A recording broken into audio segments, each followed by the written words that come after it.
राम राम दोस्तों।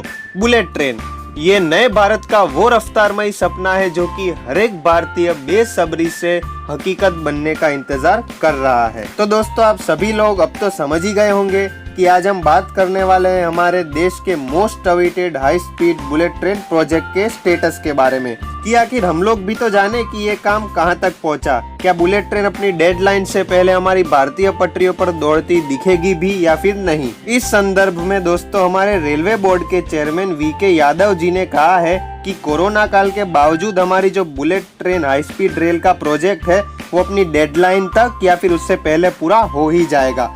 और उनका ये बयान तब आया है जब हमारी भारतीय रेल के कई बड़े बड़े प्रोजेक्ट्स जो है वो इस कोरोना काल की विपरीत परिस्थितियों के कारण धीमे पड़ गए हैं। आगे बढ़ने से पहले दोस्तों जिन भी लोगों को इस बुलेट ट्रेन प्रोजेक्ट के बारे में डिटेल में नहीं पता है उन लोगों को मैं सिर्फ 2 लाइन में बता दूं कि ये एक 508 किलोमीटर का हाई स्पीड रेल प्रोजेक्ट है जो कि 2 स्टेट्स गुजरात और महाराष्ट्र को जोड़ेगा, जिसमें से कि 350.5 किलोमीटर के ट्रैक्स गुजरात में और 155.6 किलोमीटर के ट्रैक्स महाराष्ट्र में बिछाए जाएंगे। साथ ही जो 2 किलोमीटर का ट्रैक बचता है वो हमारी union territory Dadra and Nagar Haveli में से गुजरेगा। इसी के साथ दोस्तों महाराष्ट्र में 21 किलोमीटर लंबी समुद्र के नीचे टनल बनाई जाएगी जिसमें से कि ये ट्रेन गुजरेगी। और इस प्रोजेक्ट के पीछे 1.01 लाख करोड़ रुपए खर्च किए जाने हैं, जिसमें कि 88,000 crore Japan as a loan देगा 50 इयर्स के लिए, वो भी 0.01% रेट ऑफ इंटरेस्ट पे। अब दोस्तों आए इस प्रोजेक्ट की जमीनी हकीकत पे, तो इस प्रोजेक्ट का जो मेन यानी कि सबसे बड़ा प्रॉब्लम था वो था लैंड एक्विजिशन। और अभी के करंट लैंड एक्विजिशन स्टेटस की बात करें तो टोटल 60% लैंड हमारी NHRCL ने दोनों ही स्टेट्स में से यानी कि गुजरात और महाराष्ट्र जिसमें से कि बुलेट ट्रेन गुजरने वाली है उनमें से एक्वायर कर लिया है, जिसमें से गुजरात स्टेट के अंदर 76% लैंड एक्विजिशन हो चुका है। यानी कि दोस्तों गुजरात में जो टोटल 350 किलोमीटर का बुलेट ट्रेन का ट्रैक बिछाया जाएगा उसमें से 266 किलोमीटर लंबे ट्रैक बिछाए जाने के लिए जो लैंड है वो प्रोवाइड कर दिया गया है। इसी तरह दूसरी ओर महाराष्ट्र में अभी तक सिर्फ 24% लैंड एक्विजिशन ही हो पाया है।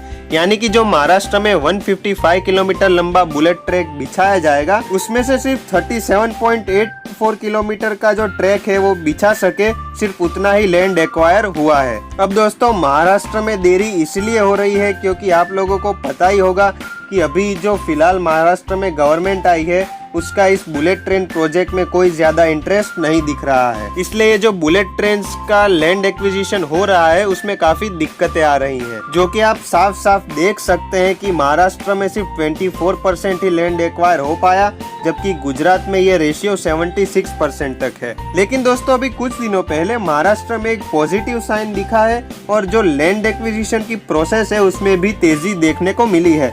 और अभी हाल ही में रिसेंटली जो पालघर में विवाद चल रहा था उसे भी सुलझा लिया गया है और स्टेट गवर्नमेंट ने जो पालघर के लैंड एक्विजिशन से 2177 फैमिलीज को जो अफेक्ट होने वाला था और वो बेघर होने वाली थी, तो उनके रिहेबिलिटेशन का भी एक ड्राफ्ट गवर्नमेंट ने तैयार कर दिया है। और इसी पॉजिटिव साइन को देखते हुए दोस्तों जैसा कि मैंने आपको पहले कहा कि रेलवे बोर्ड के चेयरमैन यादव जी ने जो बयान दिया था कि हम डेडलाइन से पहले इस हाई स्पीड ट्रेन के प्रोजेक्ट को पूरा कर लेंगे, तब उन्होंने ये भी कहा था कि अगले 6 महीनों में हम 90% लैंड का एक्विजिशन कर लेंगे, जिससे कि जो बुलेट ट्रेन का जमीनी कामकाज है वो शुरू हो पाए और सारे कंस्ट्रक्शन वर्क शुरू हो जाए। और उन्होंने ये भी कहा दोस्तों कि जैसे ही 90% लैंड एक्वायर हो जाता है ऐसे ही पूरे जोरों शोरों से काम शुरू हो जाएगा, क्योंकि सारी डिजाइन और ट्रैक्स को कैसे बिछाना है वो सब इन्होंने अभी से ही रेडी कर लिया है।